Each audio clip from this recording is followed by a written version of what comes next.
байхгүй. Энэсэн гадаа чанар байгаагүй дотоод чанараараа их тэнхээ гаргаж сэтгэлийн сайхнаар явдаг байсан учраас хүний үг даах нь ч хүртэл мундаг байсан. Одоо даанч гадаа чанараар их яваад дотоод чанараа анхаарахгүй байгаа учраас сэтгэлийн дотоод чанар бүр яахгүй багассаар хагаад нэг жоохон үг хэлэхэд сэвддэг, айдаг, эмзэгэлдэг жоохон сэтгэлтэй болсон учраас дотоод сэтгэлээ сайн чангруулж хөр үгтэй бас дотоод чанар бодох, сэтгэх ухааны сайн оруулж байгаа. Энтэй маань гарцаагүй нэг уялдаад зүйл бол яагаргүй шашин, бясалгал хоёр маань юм шүү дээ. Энэгээр л хүний дотоод сэтгэлийн чанарыг ариусч чангарч дэлгэрж явах хэрэгтэй юм жантай байна. Тэгэхээр сая бид нар даллагын тавгны сайхан ярьж байгаа. Ингээд сайхан даллагын тавгтай болчоод үр хөвгтөө өвлүүлж өгвөл саяны мөн тэр сайхан тэр залуугийн тэр аавдаа өвлүүлж гэсэн тэр сампин шиг сайхан болж байна л гэсэн үг. Тэгээд энэ сайхан зүйл байна. Одоо баны ярих зүйл төрөн бас нэг жишээ бид урдцсан учраас бас давтаад явах. Тэгэхээр одоо ах дүүсэрээ ив ийтэй илэг үтэн байх мөн хоорондоо эвлэрэн нэгдэх дээр нь удам ах дүүсэрээ төрөл дээшилж эд үеийн элбэг болохыг чинь үлийг хэлж өгнө. Бас нутаг орноо шүтэх аргыг сайхан зааж өгье. Тэгэхээр эрт дээр үе цагаас төрөл сайтын удам сайн гэж ярьдаг. Энийг сайхан үг шүү дээ. Төрөл сайтын удам сайн гэж. Хүн өнөөдөр ижээ аавынхаа эмээ өвгөөс хэшиг үнийг авалгүй. Тэдгээр хүмүүсийн хийжсэн зан үлийг хүндэтгэлгүйгээр дангаан зөөрийн биеэрээ гарч гүнгүүдээ наран тул дээр очиод 8 гээд нэг учиргүй сайхан болно гэж байхгүй. Тэгэж буруу бодож явж байгаад өдөлсөн өнөө үр хөвгтөө хэшиг буянтай өөрөө бас орох гэр орон муутай явж байгаа хөвгчүүл бас байна шүү дээ. Нийгмийн хүнд үедээ жоохон борхонгүй юм маань үл жоохон ингэсэн болохоор. Тэгэхээр эрт цагийн сайхан үеэс ижээ аавынхаа буян шиг хүндэтгэж аль сайхан юм гэртээ залж хайрлж явсан уламжлалтай. Мөн цаг жил болгон бас тэднээс хэшиг үеийн гуйдаг ёстой юм шүү дээ. Тэгэхээр энийг би тодруулахын тулд бас нэг шашныхаа нэг зан үлийг бас та бүгдээс ярьж өгмөр. Энэ үгээр тодорхой жоохон хүндхэн жишээ дурдсан байж болдгоо зөв сайхан тунгааж оршоон үсттэй нэг сайхан үлийг зөв гүн ухаантайгаар гүн сайхан сэтгэлчэнд оруулаад ойлгуулгад гэсэн үндсэн дээрээс жишээ авч байгаа юм шүү. Тэгэхээр манай шашны зан үйл дээр бурхан болоочийн хойдохын үлдэх зан үйл дээр голдуу бурхан болоочийнхоо хэшиг буян эд нас заяа буян өөр хөвгт болон гэр оронд нь авч үлдэх зан үйлийг агуулсан байдаг. Жишээ нь бурхан болоочиг одоо гэрээс нь хөдөөлүүлэн гаргахад гэрт нь хүн ёслон зогсоолгож жагаад тавгийн идэг нь бариулан дээлийнх нь дурдан бүсийн гадуур нь ороолгон хэшиг буйныг нь гэрт нь гуйж үлдээл гэсэн байдаг. Хоёрт нь хөдөөлүүлж ирчээд гэрт нь сайхан далга хэшиг буйны сайхан дуудаж өгдөг. Гуравт нь 49 хоног буюу хоног хураагаад дахиад бас сайхан далга хэшиг буйн дуудаж өгдөг. Дөрөвт нь болохоор одоо сайхан ханш нэгээд газар дээр нь очиод хэшиг буйныг нь бас хэшиглэн сайхан гуйдаг ёсонгууд байна шүү дээ. Энд чинь ингэж л авах хэрэгтэй.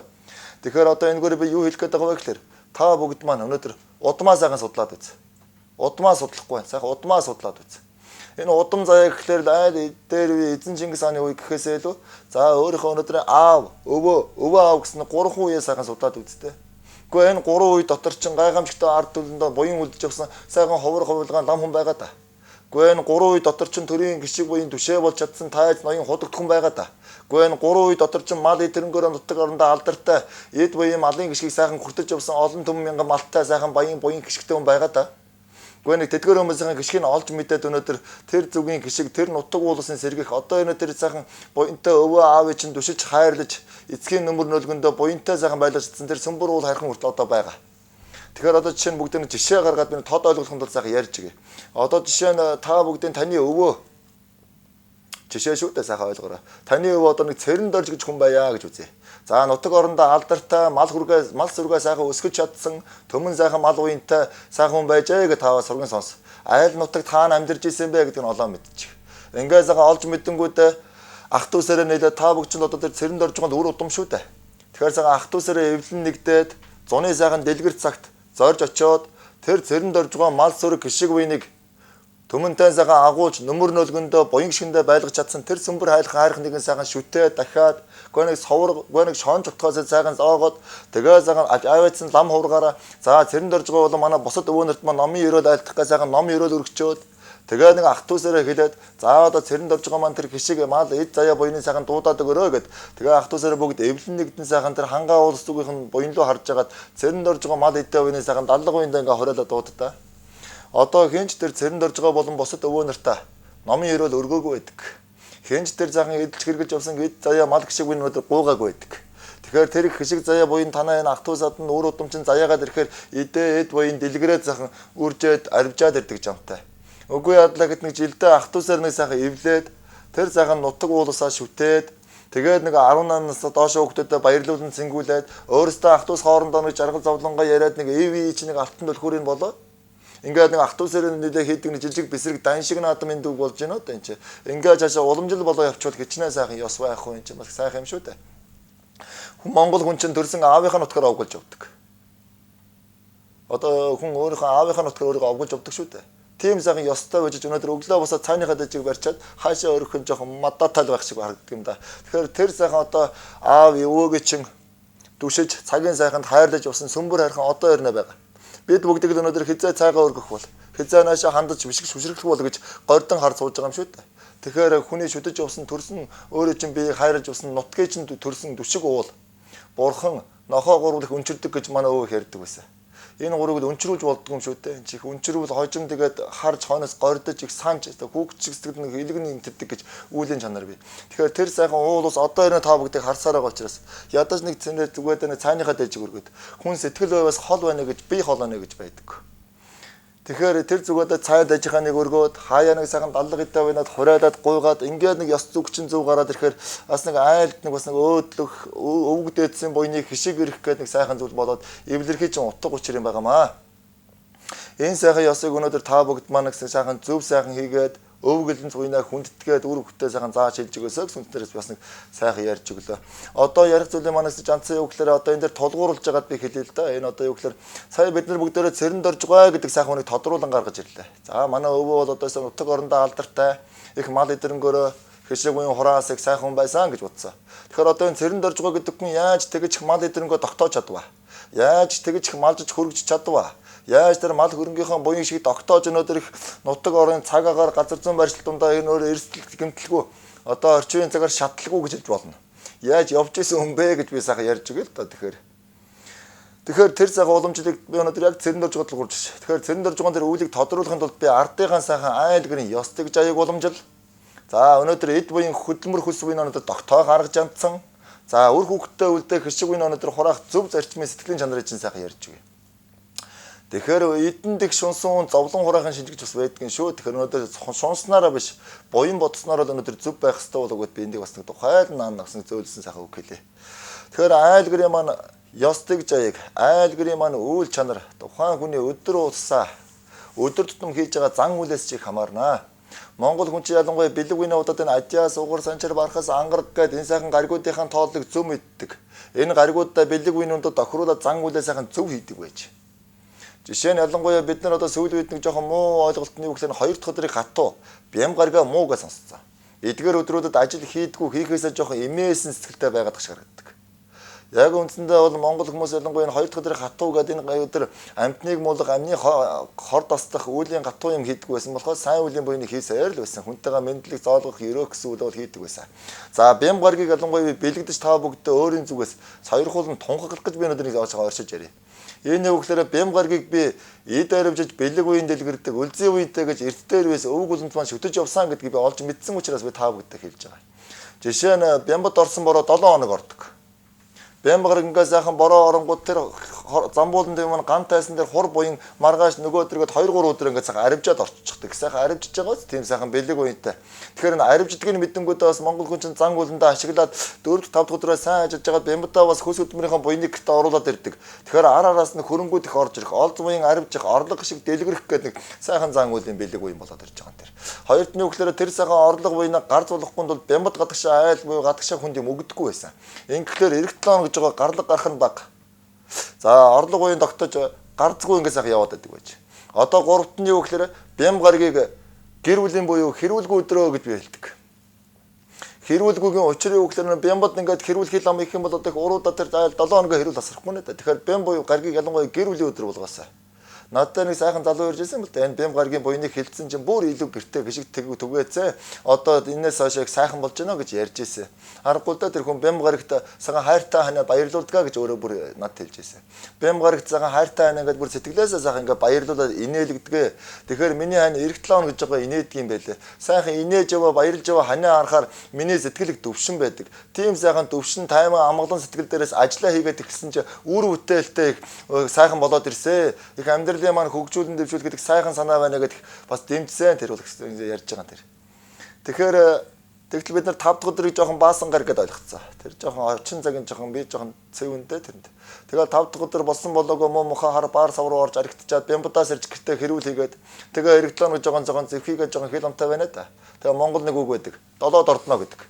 Долоод ордно гэдэг чинь 7 гарыг сүлдээ унгааж байгаа тоог чинь тоолоод гаргацсан болохоор таагаад хэлцүүг шуугаад. Тэгэхээр 7 өдөр 7 гарыг буйныг унгаана гэдэг бол туйл юм уу хазаах учраас бям гаргийг гэр бүлээрээ хандаж өнөөдөр хайртай ханаа баярлуулдаг, ээж аваа халамжилдаг, ах нь эгчээгээ, эгчин дүүгээ өнөөдөр айл айлныгаа дүшгэлж хайрлж, ивэлэх гэр бүлээрээ нэг эвлэж суугаад орой халуун амуулаар нэг аяг тухтан хоол идэх бэлэг гэр бүлийн өдрөө гэдэг тунхаглчвал хичнээн сайхан үлзий үеийн байгаад айл Монголын маань өрх гэрүүд ив итэй байх юм бас их сайхан төрхөр жанцангийн шинж болов гэсэн үндсэн дээрээс бям гаргийн буян гიშгийг би тодруулж сайхан хэлж өглөө. Одоо бас нэг сайхан буян гიშгийн өдөр байдаг. Энэ бол ялангуяа холгон өдрийг би бас тунхаглаж хүмүүс зарладаг. Энэ бол таны өнөөдөр гэр орноо амьдрал аж ахуйгаа сайхан хожим үр хөвгтэй бас нэг хүний дор орохгүй сайхан сургууль соёл сургаа таны төлбөр мөнгийг олох гэж хөдөлмөрлөж байгаа тэр хөлс өвний чинь тогтоо гэсэн зарчмаар хэлж байгаа шүү дээ. Тэгэхээр холгон өдрийг яагаад тунхаглаа гэхээр одоо энэ баян намсараа бурхны маань эд буйныг дэлгэрүүлж өгсөн ач буянтай 100 мотор дээр нь сууж байгаа тэр буянтай холгоны маань өдөр юм шүү дээ. Тэгэхээр холгон өдөр танд бөгөө танаа гэрд чинь эд хөрөнгө эдээ буян дэлгэрээд ороод ирэх юм бол их бэлэг үеинтэй намсараа бурхны маань гişиг дэлгэрж өргөр маань эд үеийн дэвчгнэ гэсэн үндсэн дээрс бэлэгдэж аваад гэртээ өнжүүлдэг. Тэгээ болж игэл дээж үеинаас энэ уутандаа хийдэг байна. Тэгэхээр одоо энэ уутанд юу орж байна? Намсараа бурхны гişиг орж байгаа үз. Ингээ хожим өөр хөвгтэй бас намсараа бурхныхаа гişгийг түгээж өгнө да та. Ингээд бас энэ уутанд орох жанцангийн зүйл чинь ингээс гарч иж байгаа тэр. Харин тэр их намсараа бурхныхаа гişиг заяа буйныг үргээж буян гişгээ барахгүй тул холгон өдөр гадагшаа хүнд юм өгдөггүй байх нь. Ингээд бас нэг айл үлзээ буйнаа бодож орлого гарлага бодож явдаг байх нэ. Мөн бас би сайхан Монголынхаа эрчүүдтэй голдуу хандаж хэлэх гэж байгаа нэг үг тэр сүлд өдөр гэж ярьдгаа жоохон болоод сүлд гариг гэж яриад гариг уйнаа шүтээ яд явал их сайн. Сүлд өдөр гэхээр л арай л биш сонсогдоод байгаа. Арай ч биш үлтэй юм шиг. Тэгэхээр сүлд гариг одоо жишээ нь 7 хоног гэж адиас угаар санчир барахаас ангараг гал байгаа чинь одоо. Тэгэхээр одоо чинь бодъё л да. Энэ миний шүтэж явах гариг бол ангараг гарига. За ангараг гарига дотроо сайхан бодоод хангаал усран бодоод цай санаага дээж өгөөд бишрээ дээшээ гарч ирэх юм бол тэр хүний сүлд буян их сэргээд байна гэсэн үг. Тэгээ ангараг гаригийн маань иргэшээдэг өдөр 2 дахь өдөр юм аа. За би тэгэхээр 2 дахь өдөр одоо их сайхан тэр гариг буюу маань сүлд гариг маань иргэшээж байгаа өдөр арих уухгүй, тамиг татахгүй, хүний хил ам татахгүй яваад байвал сүлд гаригийн иргэшээс өдөр өвөл бүтээж аашиг сайхан байна да. Тэгтэл сүлд гариг иргэшээж байгаа сайхан өдрөө хүний хил амыг татах юм. Бас эдэнэ мохоо хар архийг уух юм. Тэгэхээр өвөл нь уруудаад нэг жоохон бүтлмөтөө яваад эхэлдэг. Энэ манаас нэг өвлөө зөв хийхгүй чанар юм шүү дээ. Ингээд ер нь давчхандаа хэлчих нь юу гэхээр одоо цэрэнд орж байгаа маань малхуу эдрэнгөө буян гişгээ хурааж авахтаа иймэрхүү л ер нь зан үйлтэй байсан болоо. Ингэж л тэр мал эд буйныхаа зайг тогтоож явсан болохоос хамаа намаагүй бас нэг хүн амтанд муулаад гаргаад өгөөд бас нэг буян гişгтэй өдрөө гаргаад байгаагүй баха. Мөн өдрөө гүцээгээд бас нэг сайхан өдөр гэрж одоо манай Монголын маань ардууд энэ сайхан зах зээлийн арга систем шилжсэн учраас дор бүрнээ гэр бүлэрээ бас нэг аж ахуй дэлгүүр хоршоо үйлдвэргээд янз бүрийн сайхан нээж ажиллаж байна. Тэгээд энэ сайхан лам хувраг багш нараас очиод өдөр судар асуугаад байна. Тэгвэл өдөр судраа асууж мэдэхдээ бас нэг тодорхой нэг сайхан өдрүүдийн нэг утга барилдлын баг мэдээд байна. Яг нэг сайхан өдрийн буян мал да аривдах шид дүгсэн цагаан мэгтэй байлж юм даш намтай гэдэг сайхан өдрүүдэд нээж байгаа боловч өдрийг сонгохдоо 3 өдрийн барилдлага барьж аж үүлийн дундын буян гişиг өдөр нээдэг гэж юмтай. Жишээ нь одоо та өнөөдөр одоо жишээ нь байлж намтай сайхан өдөр байлаа гэж үзье. Тэгэхээр тэрний чинь урд өдөр нэг чухал. Мөн ард өдөр нэг чухал. Ингээ 3 өдрийг тэнцвүүлүүлэх буян болдог. Өнөөдөр балжин намтай байлаач одоо урд өдөр нь тэрсүүд хомхоо өдөр байвал яах вэ? Таны ажил мэргэжлж ууртаад л үргэлжил хомхоо яваад байна шүү дээ. Тэгээ нэг сайхан би ирвэл тэгэл орлогогүй. Тэгэхээр урд өдрөө бас аривын дэлгэрхий бөгөөд хуран гарвчих өдөр. Үлзий мянган цагаан байвалсан. За өөрөө чи үүл эхлэх өдрийг тэгш уянтай бөгөөд бат суурийн өдөр байвалсан. За ардаа гişиг өгөөд дэлгэрэн аривчих юм бөгөөд буян гişиг ихтэй байвал тэгээд сайжраад юм шүү. Урдаа аривдахын өдөр байвал аривжаад буян гişиг нь өөрөө үлзий уяндаа досоод ардаа өргөөд цайтай байна гэсэн 3 өдрийн одоо ирээдүг гэсэн сайхан өнгөрсөн гэсэн 3 цаг байлаа гэд хэлэхэд энэ өдрийг бас сонгодог юм байлаа шүү гэд одоо миний настай буянтай багш манаас энэ цорхой өндөр сан хэлж байсан юм аа. Энэ зан үлээ бас та бүгдэд хэлж зааж амьдрал аж ахуйгаа сайхан яваад бас ингэж календар өндрөөсөө зөв хараад нэрэн чинь бас болохгүй шүү гэд. Тэгээ ялангуяа өдрийн өнгөнүүдийг сайхан өдрүүд. Одоо ялангуяа энэ буруу хар өдрөж байна эсвэл улаан өдрүүд гэж байна. Эдгээр өдрүүдэд бас улаан өдрөө бас улааны юм уу гэж болдог. Ингээд өнгөний шинжээр бас хараад мэдэрч их тийм шинж байдаг. За ногоон өдөр бол мэдээ түрүүний ногоонтой адилхан аривчих юм буян шид байх. Өнгөний шинж зөв болоод цагаан өдрийг сайхан сэвдэх муу ихгүйгээ сайхан бодож яваарай. За тэгээ шөнийн 25, шөнийн 15 энэ бэлэг уянтай өдрүүдэд бас нэг ариун бай.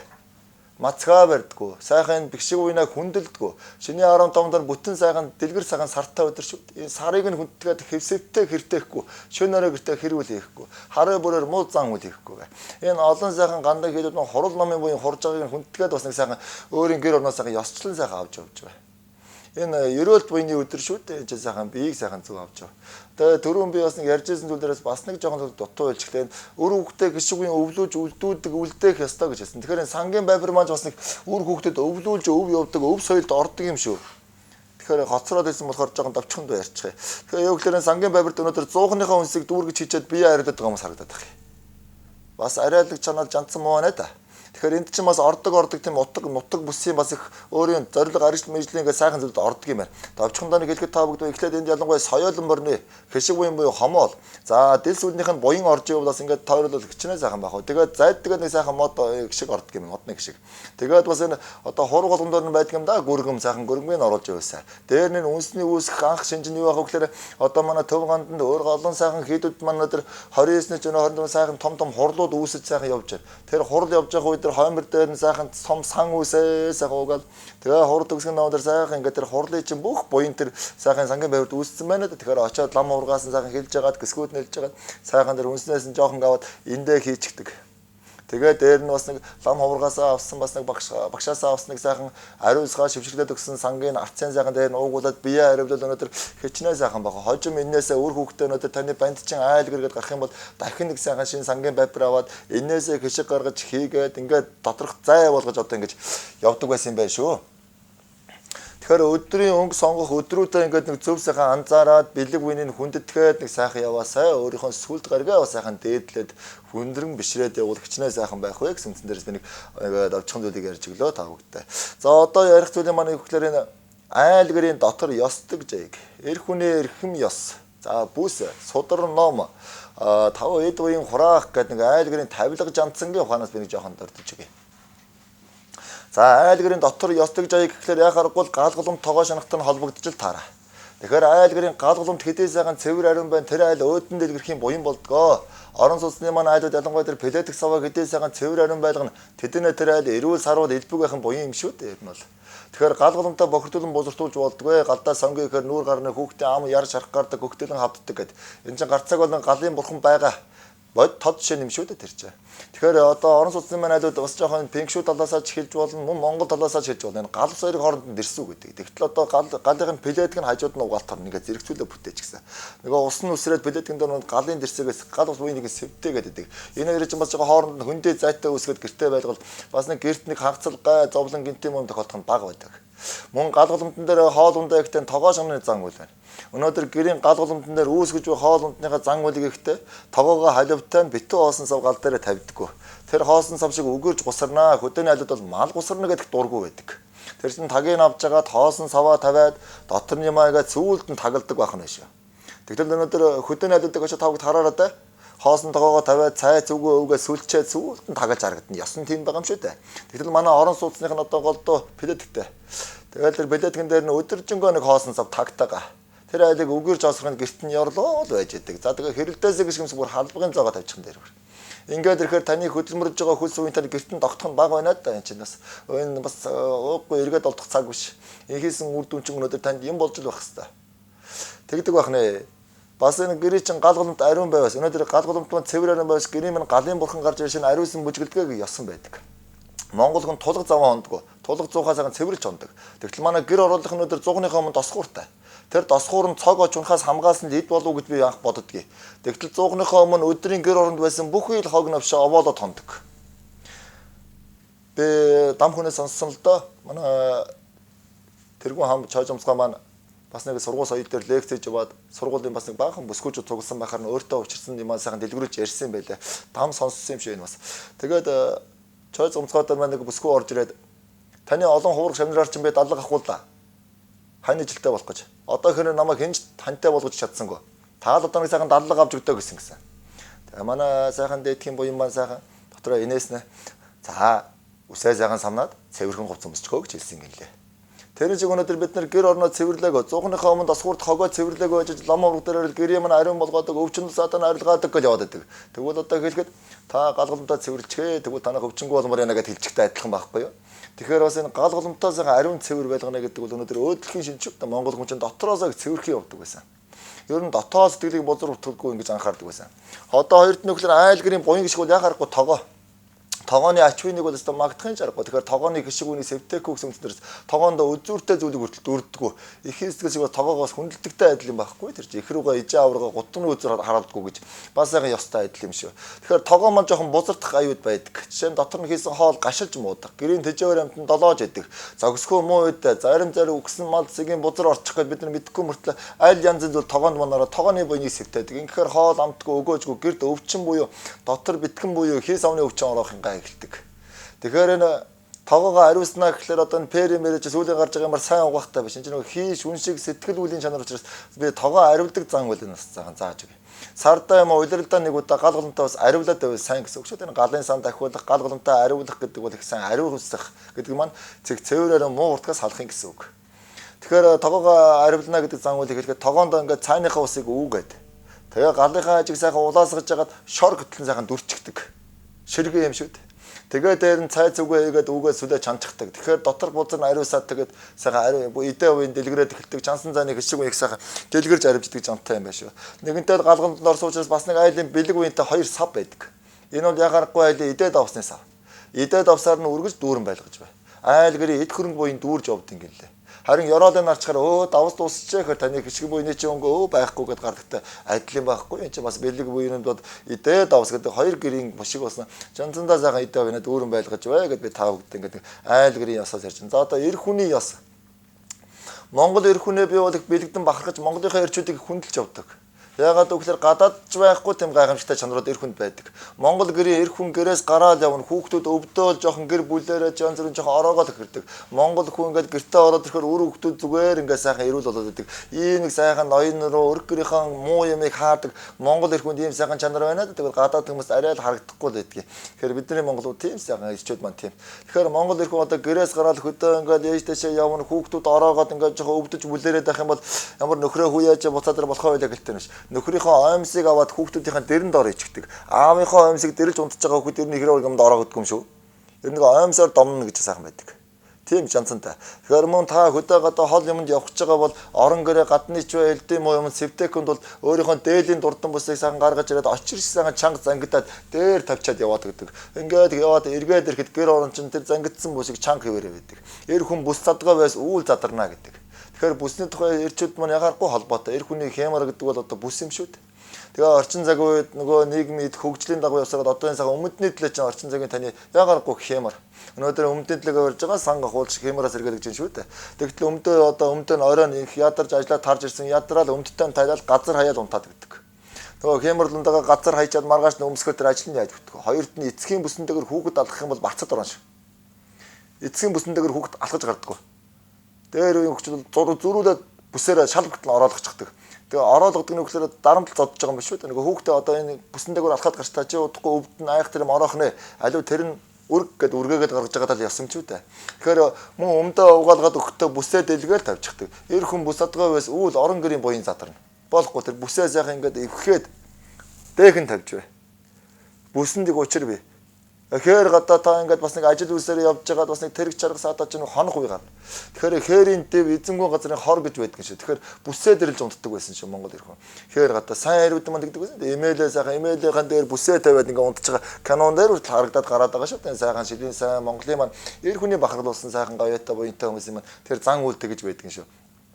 Мөн өөрөө бүсийг тэг цагаан дээдэлдэг. Мөн малгайгаа бас нэг цагаан зөв авч явж бай.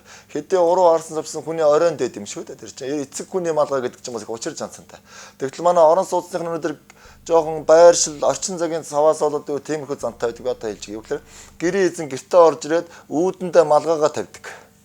За одоо уул нь гэрийн чинь тавилга 12 жилийн судлаараа байх хэрэгтэй гэдэг. Тэгтэл эцгийн малгай бол ялангуяа хойморт үе дээр байдаг л да. Тэгтэл хатавч хаяанд